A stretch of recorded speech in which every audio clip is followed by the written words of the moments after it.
محبت اشتہائے نفس اور تسکین وجود کا نام نہیں۔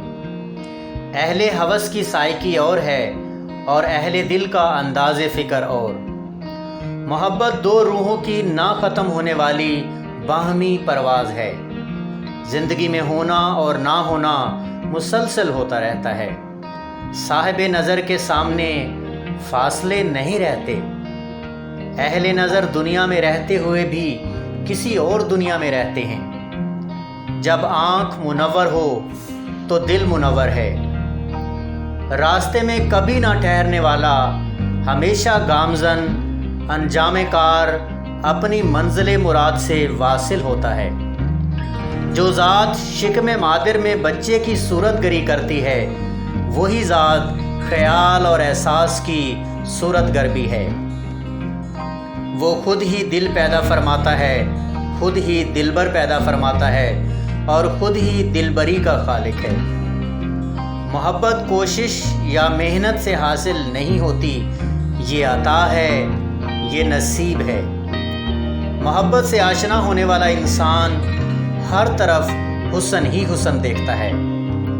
محبت کرنے والے کسی اور مٹی کے بنے ہوتے ہیں۔ محبت کی زندگی میں اور زندگی ہے، کائنات میں اور کائنات۔ محبت کرنے والے کو محبوب میں کجی یا خامی نظر نہیں آتی، اگر نظر آئے بھی تو محسوس نہیں ہوتی۔ محبوب کی راہ میں انسان معذوری اور مجبوری کا اظہار نہیں کرتا۔ محبوب کی پسند اور ناپسند محبت کرنے والے کی پسند اور ناپسند بن کر رہ جاتی ہے۔ عقیدوں اور نظریات سے محبت نہیں ہو سکتی۔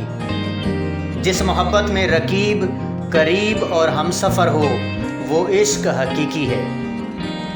عشق رومی بھی عشق حقیقی ہے اور اقبال کا عشق بھی عشق حقیقی ہی کہلائے گا۔ زندگی کے سفر میں اگر کوئی چیز آسمانی ہے تو وہ محبت ہے۔ محبت کے سامنے ناممکن اور محال کچھ نہیں۔ محبت کرنے والا اپنی ہستی کے نئے معنی تلاش کرتا ہے اور باطنی سفر پر گامزن ہوتا ہے۔ محبت پھیلے تو پوری کائنات اور سمٹے تو ایک قطرہ خون۔ محبت اس حسن کا نام ہے ہم ہمہ وقت جس کے قریب رہنا چاہتے ہیں۔ محبوب ہر حال میں حسین ہوتا ہے کیونکہ حسن تو دیکھنے والے کا اپنا انداز ہے۔ ہم جس ذات کی بقا کے لیے اپنی ذات کی فنا تک بھی گوارا کرتے ہیں وہی محبوب ہے۔ محبت کرنے والے جدائی کے علاوہ کسی اور قیامت کے قائل نہیں ہوتے۔ کہیں محبت کے دم سے تخت حاصل کیے جا رہے ہیں، کہیں تخت چھوڑے جا رہے ہیں۔ محبت کرنے والے کبھی شہروں میں ویرانے پیدا کرتے ہیں اور کبھی ویرانوں میں شہر آباد کرتے ہیں۔ محبت ایک آئینہ ہے جس میں انسان اپنی اصلی شکل، باطنی شکل، حقیقی شکل دیکھتا ہے۔ محبت یہ قدرت کا سب سے بڑا کرشمہ ہے، جس تن لاگے سو تن جانے۔ آج کا انسان محبت سے دور ہوتا جا رہا ہے۔ مشینوں نے انسان سے محبت چھین لی ہے۔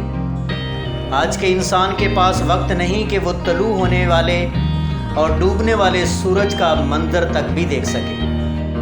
آج کا انسان دور کے پیغام کو وصول کرنے میں مصروف ہے، وہ قریب سے گزرنے والے چہرے کے پیغام کو وصول نہیں کر سکتا۔ زندگی صرف حاصل ہی نہیں، احسار بھی ہے۔